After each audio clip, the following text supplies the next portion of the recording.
Welcome to this courageous conversation.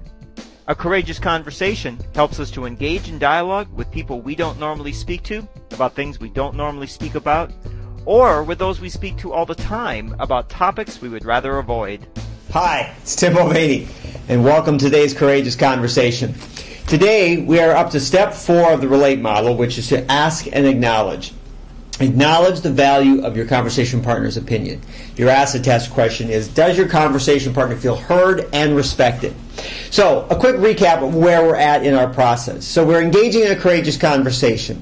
So, we've been talking with somebody about something we don't normally talk about, or with somebody we don't normally speak to.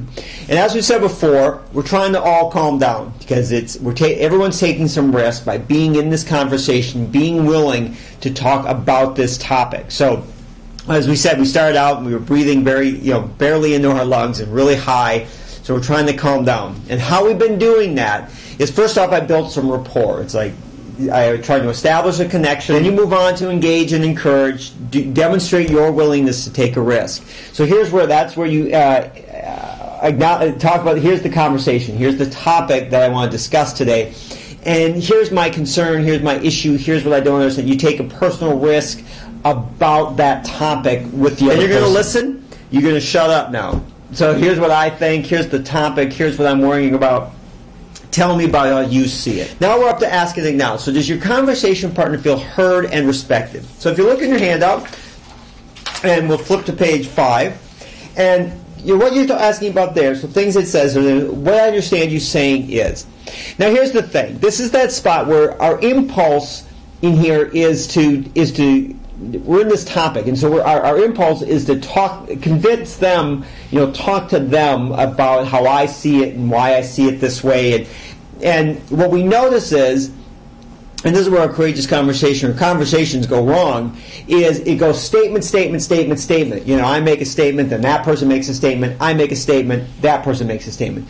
What gets missed is that part of it, well, tell me more about that. Tell me how you see it. What I don't understand about what you're saying is.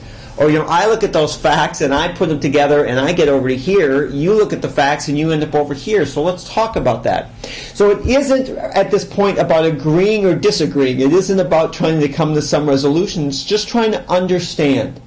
Just be sincerely curious. Ask questions. Open-ended questions. Because just to say, a question that's you can't possibly mean is not a question, okay? That's a statement. That's going to make somebody justify something. Again, all throughout a courageous conversation, you're not trying to justify, make a case, build anything, except a relationship to this person, the ability to gather some understanding, and be able to come back to this again. So in your handouts there, thanks for helping me better understand your position.